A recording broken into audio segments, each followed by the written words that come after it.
වැටෙන කඳුල පිය දාගෙන මේ සසර මෙහෙමයි කියලා අවබෝධ කරගන්න.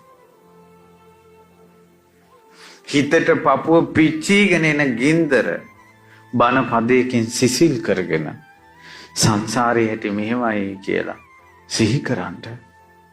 නිරිසත්තු විඳින දුකත් එක්ක මං විඳින දුක මොකක්ද කියලා හිතන්න.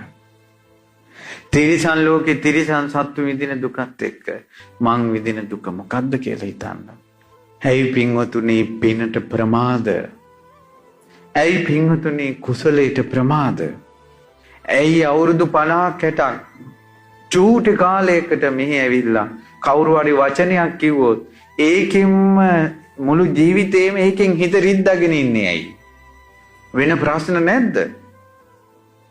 පොඩි දේ හිත හිතා, ගෙවල් වල පොඩි ප්‍රශ්න හිත හිතා, ළමයින්ගේ ප්‍රශ්න හිත හිතා මෙච්චර සතර අපායක දුකකින් මොහොතකට ගැලවිලා චූටි වෙලාවකට මනුස්ස ලෝකෙට ආපු වෙලාවේ ඇයි මේ එක එක්කෙනාගේ බාහිර ප්‍රශ්න හිත හිතා තැවි තැවි ශෝක වෙවි කෙලෙස් බරිතව සිටින්නේ ඇයි?